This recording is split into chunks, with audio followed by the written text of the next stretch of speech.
आजकल की इस भागदौड़ भरी जिंदगी में हम सब किसी न किसी प्रेशर या तनाव से गुजरते ही हैं। पर क्या हो अगर मैं कहूँ कि इस मॉडर्न प्रॉब्लम का एक हल, एक ऐसा सीक्रेट है जो हजारों साल पुराना है।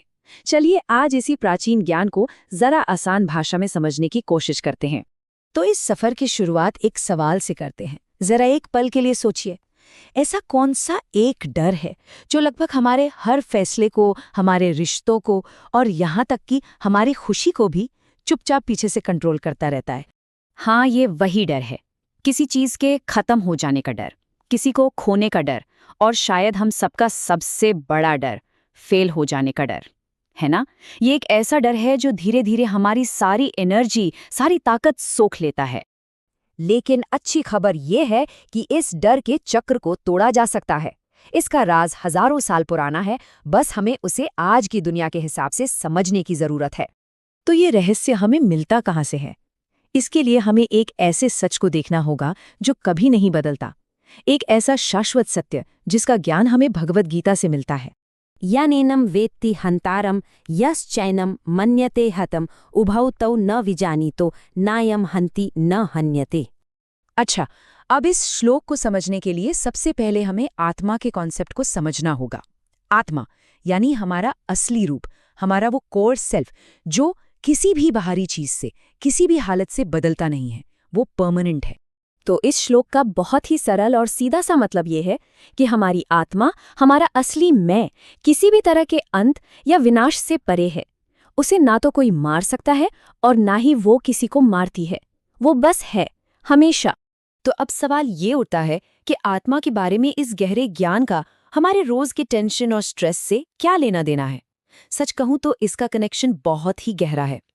असल में ये श्लोक हमारे उस डर की जड़ पर चोट करता है जो हमारे नतीजों यानी हमारे रिजल्ट से जुड़ा होता है। हमें लगातार एक प्रेशर महसूस होता है कि अगर रिजल्ट अच्छा नहीं आया तो बस सब कुछ खत्म हो जाएगा। चलिए इस बात को और अच्छे से समझने के लिए एक छोटी सी कहानी देखते हैं। एक कहानी जो शायद हम में से कई लोगों की अपनी कहानी है, दबाव की कहानी। कल्पना कीजिए, एक यंग प्रोफेशनल है जिसे अपनी कंपनी में एक बहुत बड़ा प्रोजेक्ट मिला है, इतना बड़ा कि उसका पूरा करियर उस एक प्रोजेक्ट पर टिका है। जाहिर है वो दिन रात एक कर रहा है। अब धीरे धीरे होता ये है कि उसकी पूरी पहचान, उसकी अपनी नज़र में जो कीमत है यानी उसकी सेल्फ वर्थ, वो उस प्रोजेक्ट के रिजल्ट से जुड़ जाती है। उसे ऐसा लगने लगता है कि मैं और मेरा प्रोजेक्ट एक ही चीज़ें हैं, और बस यहीं से डर हावी होने लगता है।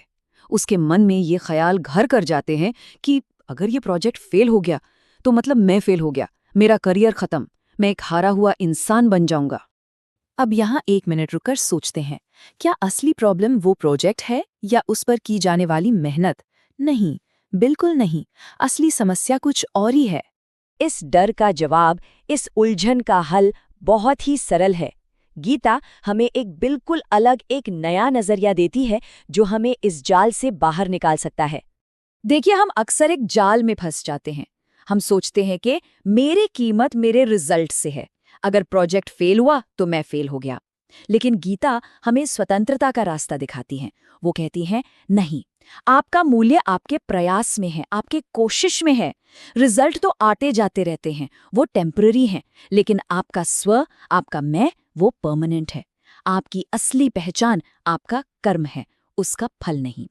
तो मूल शिक्षा यही है, हमारा जो असली स्वरूप है, हमारी आत्मा, वो इन अस्थायी चीजों यानी सक्सेस और फेलियर से बिल्कुल अलग और बहुत ऊपर है। उसे किसी प्रोजेक्ट के पास या फेल होने से कोई फर्क नहीं पड़ता। और जब हम इसे एक छोटी सी बात को अपने जीवन में उतार लेते हैं ना, तो हमारे जीने के तरीके पे इसका बहुत ही गहरा असर पड़ता है। इसका असर फौरन महसूस होता है। सबसे पहले तो हमारे दिमाग पर जो हर वक्त नतीजों का बोझ रहता है, वो हट जाता है। जिंदगी अचानक से बहुत हल्की और सिंपल लगने लगती है।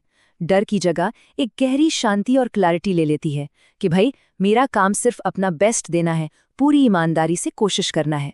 लेकिन हाँ, यहाँ एक बहुत ज़रूरी बात समझनी है। इसका मतलब ये बिल्कुल नहीं है कि हम जिम्मेदारी से भागें या कामचोर बन जाए।